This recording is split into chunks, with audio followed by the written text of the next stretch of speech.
5150. Ron Halsner, The Skull, Jimmy Cabs.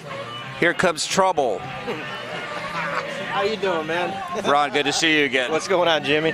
You know, in our past conversations, we've always discussed the legacy of the band and the origins of The Skull, and it's pretty common knowledge of what The Skull pertains and what you've been up to. But you're here on a tour of the West Coast. First of all, welcome to Los Angeles. Always good to be here. Feel at home here. I mean, who wouldn't want to come to LA? It's one of our best towns, so it's always good to come here. And tonight's going to be a special show. You've been on tour. Tell us why you've hit the road recently. You get bored being at home, you know, and we finished recording our record. And we're like, okay, you know, now you got that in-between time. You know, it's like, let's got the itch, so we decided to go on the road and do Trouble's self-titled record. We did it on the East Coast. It's a short little run, just... yeah, why were we shafted from that? It was a one-time deal, and it was only for the 2 weeks, and that was it, because we got the guy, Sean, who used to play in Pentagram. He did it, and our drummer lives in England, Brian from Cathedral.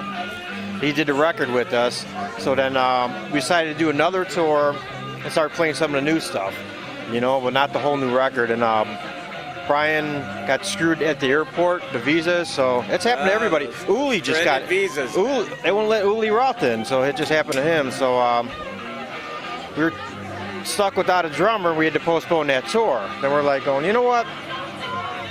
We were thinking about coming out here and doing the Trouble record. That'd be nice. I would personally like it. Right, but at the time we couldn't get Brian, our drummer, in. And we're like, let's do something different. We need to really start playing the new shit, you know? So we're, can I say shit? Okay, shit. It's America, man. Right. Fucking America.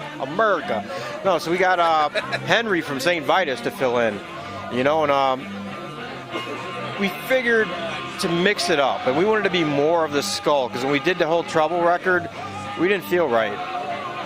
You know, it's like... I'm glad you brought that up, because a lot of the people were bummed that we weren't doing as many Skull songs, which is kind of weird. You would think that everybody just wants to hear Trouble, but they did it first, and we've been mixing it up, and now they really like what we're doing, and they want to hear it. And every time we short the sets of those songs, they get pissed. So now we're going back to being the Skull, then we do Trouble stuff at the end.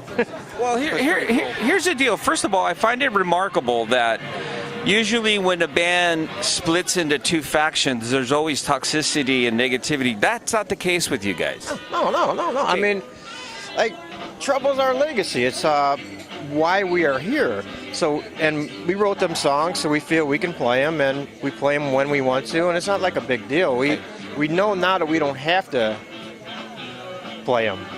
You know, we could, the Skull, like when a new record comes out, we're going to be playing almost all Skull songs. And we play the Trouble stuff because we want to, not because we have to. And that's going to be a difference.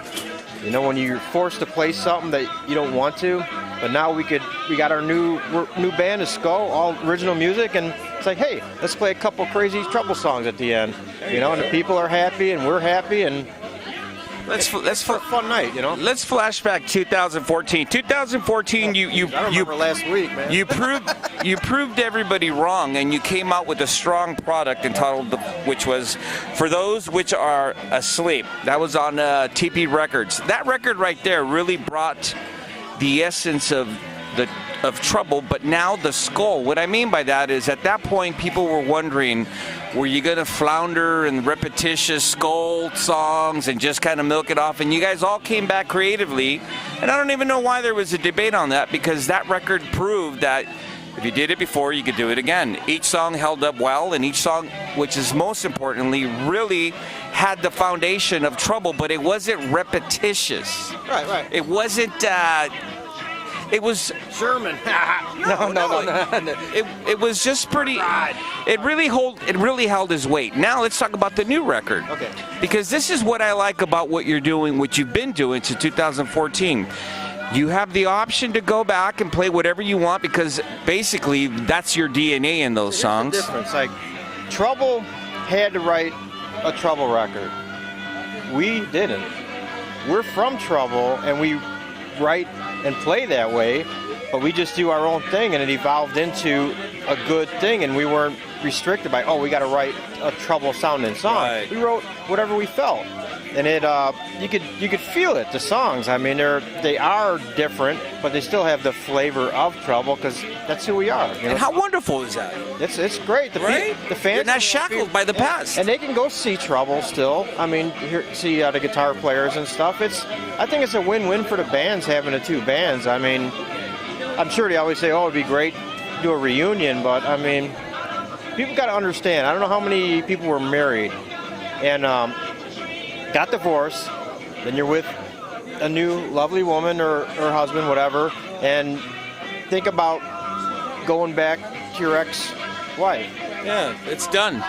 You know, that's the only way I could really put it to. It's like, Would you it can be be friends and cordial, but you can't, like, being in a band is like being married to 5 people.